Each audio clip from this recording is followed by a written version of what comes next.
Atlas M Nachimuthu கரூருக்கு அருகிலுள்ள மருதம்பட்டி என்னும் சிற்றூரில் ஒரு எளிமையான விவசாய குடும்பத்தில் கருகொண்டு உதித்தவர்தான் கரூரின் நல்முத்தாகிய அட்லஸ் எம் நாச்சிமுத்து அவர்கள்.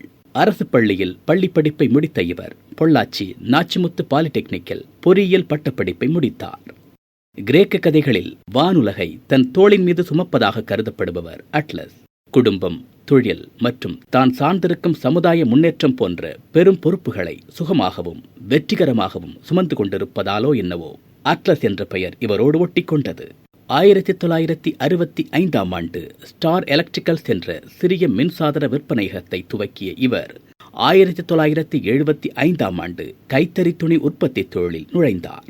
இன்று கரூரில் ஆலமரமென பறந்து விரிந்திருக்கும் ஜவுளி தொழிலில் அரசு அங்கீகாரம் பெற்ற அட்லஸ் எக்ஸ்போர்ட்ஸ் என்டர்பிரைசஸ் எனும் முன்னோடி ஜவுளி நிறுவனத்தை அம்மரத்தின் பெரும் விழுதாக வெற்றிகரமாக நடத்தி வருகின்றார்.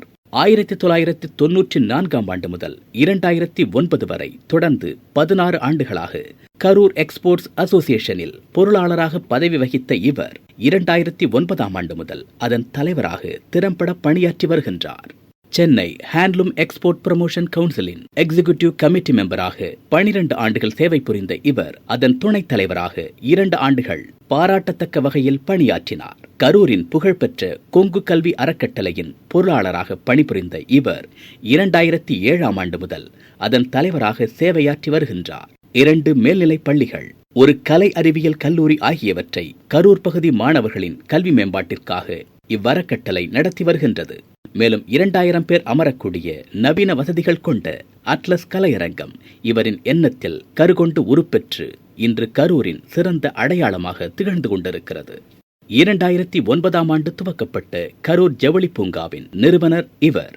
மத்திய மற்றும் மாநில அரசுகளின் உதவியோடு 110 ஏக்கர் நிலப்பரப்பில் சுமார் 145 கோடி ரூபாய் முதலீட்டில் கரூர் ஜவுளி உற்பத்தி மற்றும் ஏற்றுமதிக்கு துணை புரியும் இந்த ஜவுளி பூங்கா இவரின் பல்திறப்பட்ட சமுதாய தொண்டின் மணிமுகிடம் என்றால் அது மிகையில்லை.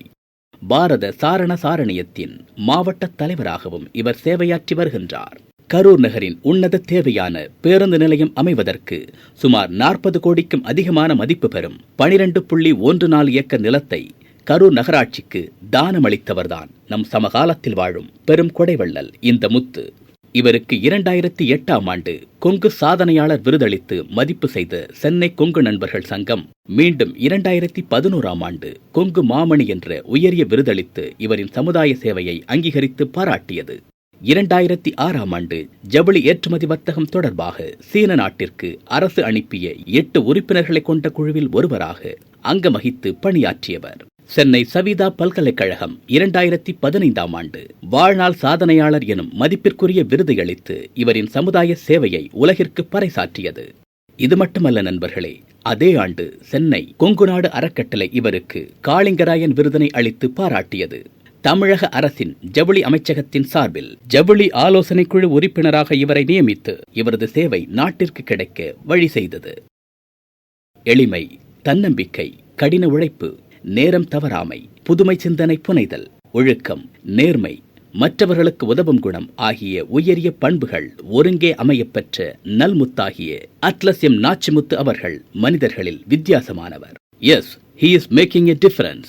இவரை பார்க்கும் கால் நல்லாரை காண்பதுவும் நன்றே, நலமிக்க நல்லார் சொல் கேட்பதுவும் நன்றே, நல்லார் குணங்கள் உரைப்பதுவும் நன்றே, அவரோடு இணங்கி இருப்பதுவும் நன்று என்று ஔவையார் அருளிய மூதுரைதான் நினைவுக்கு வருகின்றது.